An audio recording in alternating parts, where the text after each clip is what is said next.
fancy intro music. Yeah! Woohoo!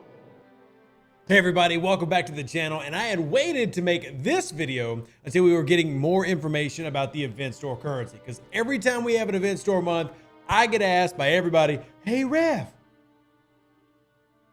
what should I spend my event store currency on? There's so many options, oh my God. This is quite common. Actually, this happens every time. I guess I'm not complaining. It's just like, you know what?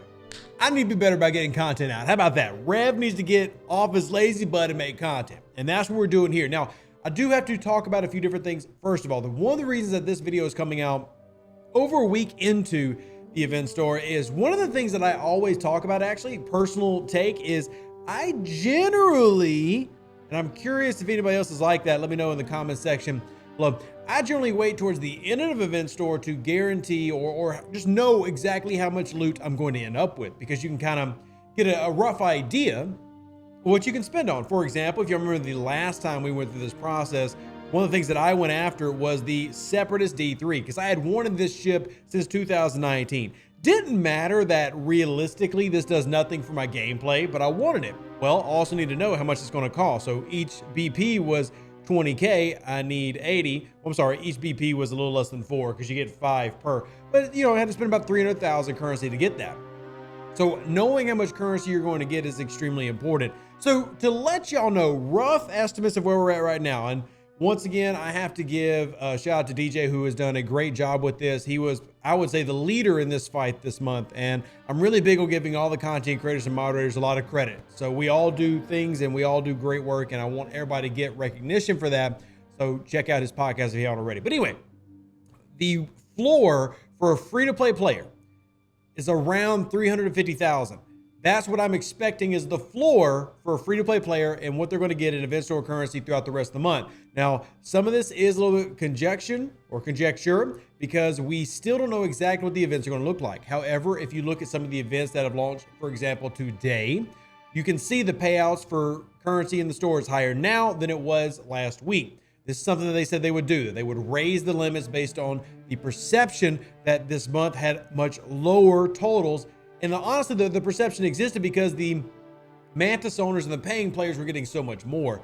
Realistically, the old event store or the previous rate was close to what we've had before, but maybe not as high. Now it's definitely going to be higher. Now remember, 350 should be around the floor. We're seeing rough calculations based on what we've seen so far. If you're in a top 25 alliance, plus what we've seen in the past week and a half of pattern, you should get 400,000-ish currency, maybe a little bit more. Things do, you know, kind of matter here. What level are you? What level is your alliance in? How are you scoring on leaderboards? But everybody should end up with at least 350,000 currency. So let's use that as our barometer. A couple other things to note as well, if you're in this, is that your level matters in terms of what you're going to see.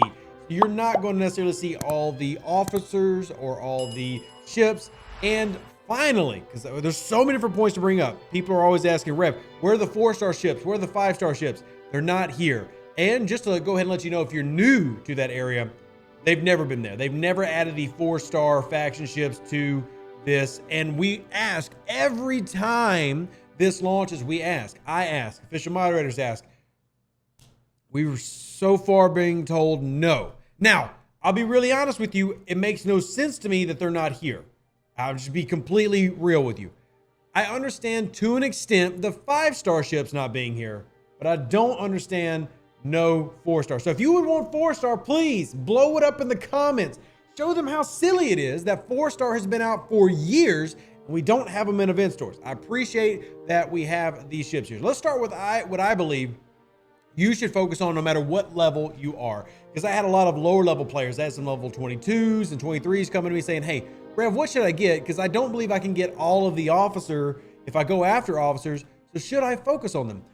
Officers are forever. 2 things last forever in this game: officers and research. Your favorite ship will pass away and you will get to a point where you don't even use it. Even my Enterprise, which I love, I don't use every day. I still love it. I don't use it every day. You know what I do use every day? Officers. Now, here's what I have as an option in mind. Now, you see you got a PvP officer special, which I do think is good value if you're into PvP, but here's the slight caveat with that.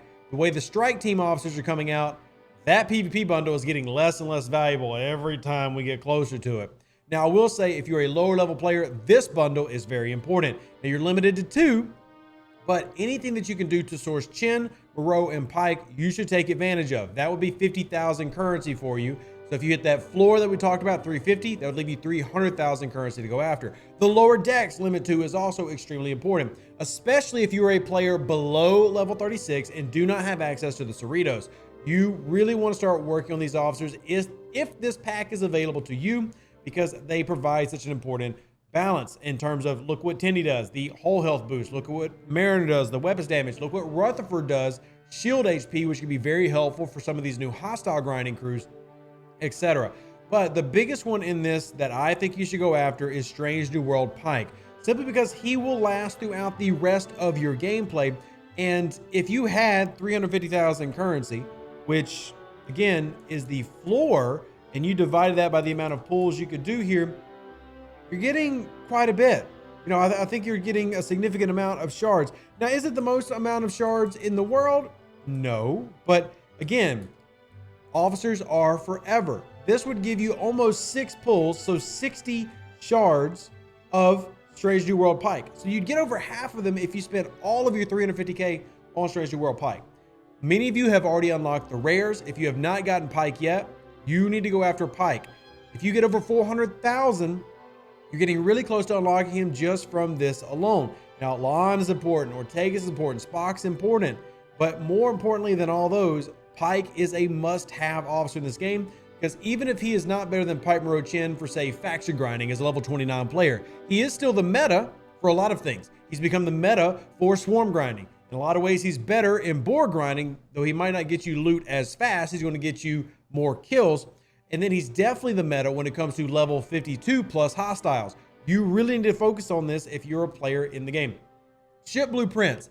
I generally say hold off on these unless you're a player, say, in the 20s. The only ship that you cannot get free to play in the game right now, not counting the Mantis, which just launched, is the Meridian. Now, I would recommend picking up the Meridian. If you are level 25 or higher, this is a must-have ship. You 100% want to get a Meridian. You need Meridian. It is extremely important to start working on that territory research, which really starts expanding in the 30s and even more so as you level up into the 40s. One of the most important trees in the game. When it comes to ship blueprints, I really only push specialty ships. Getting a Meridian, getting a second Stella, important to have. The Cerritos can be gotten free to play. I don't really push it. You can get the Sarcophagus and Cosmic Cleanup. Don't really have an opinion of pushing that. Amalgam is the same thing. Franklin, same thing. Now, if you're noticing that, hey, it's taking me a long time to get some of these ships because there's so many for us lower level players, like there's, you know, the Vidar, there's the Stella, there's the Discovery, there's the Franklin, there's the Devore, there's the Meridian. I mean, there's a lot of specialty ships in the 20s. I can understand you expediting that process a little bit here. But remember, officers are still forever. Even the Vidar is still valuable throughout the game. You still want to make sure you're getting those officers, but I would avoid faction ships and miners and things like that that don't really add to your gameplay if they're available in your store. Moving on to the ship parts and such, generally an area I typically ignore, but this is once again goes up to you. Devore parts could be a little bit valuable here. I actually tend to lean more towards the Fisha blueprints if you're trying to go for the Fisha route, just because there's more value there, getting it directly. But if you're close to getting your Devore parts, here you go. Again, I don't think this has a ton of value, just because the ridiculous amount of Devore parts you need in the game. You know, for you to spend 110,000 currency, almost, I feel like I sound like a hater right now, and I'm not trying to sound like a hater, but it's only 50,000 Devore parts. I mean, it's not a ton in the grand scheme of the Devore.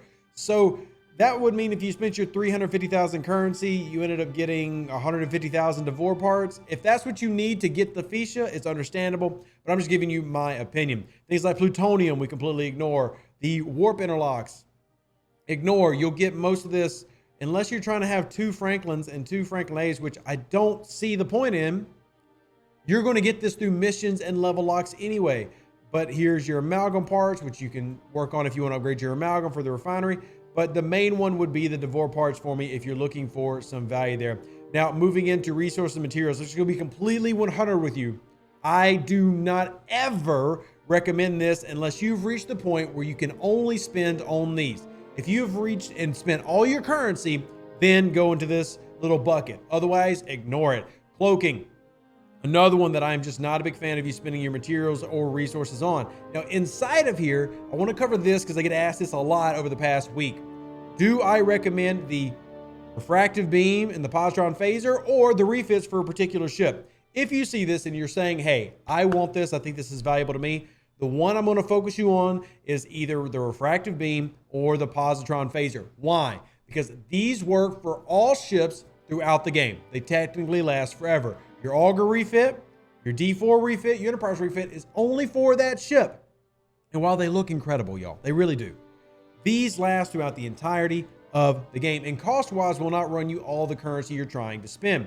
And then you get the bonus. You see right here, increases all penetration stats by 20%.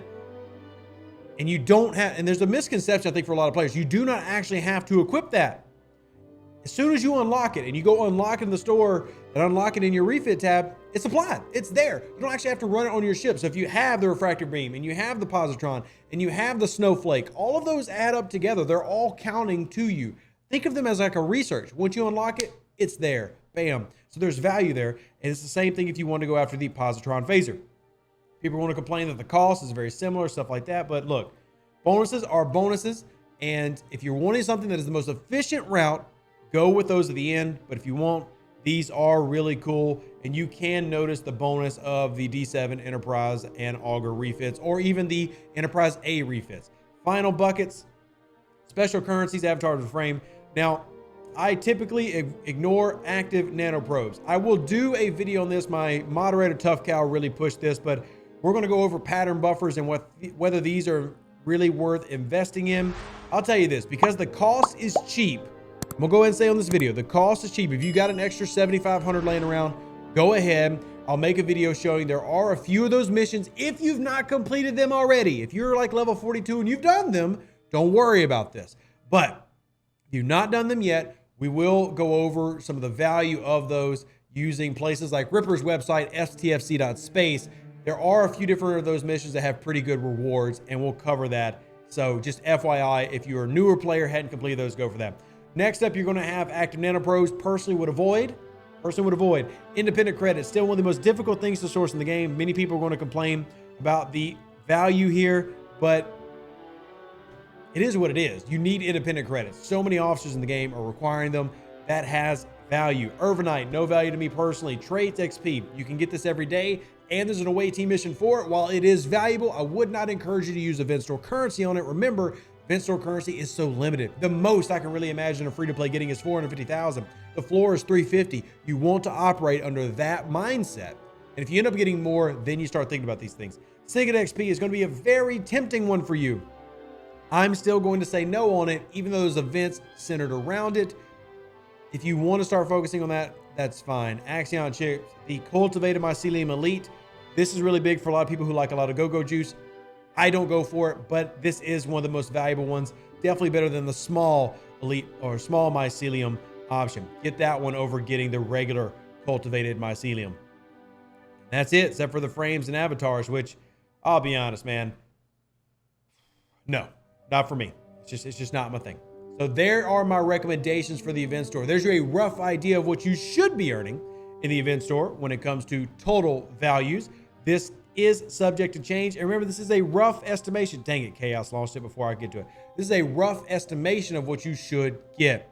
You could end up getting a little bit more, but after the changes that were really pressed upon by the mods and the CCs, you should expect. Hopefully this helped out.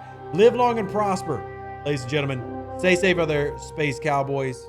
I'll catch you on the next one. Deuces, that's me. We outie. Bye. An even better outro than the intro. For the Empire and glory to your house.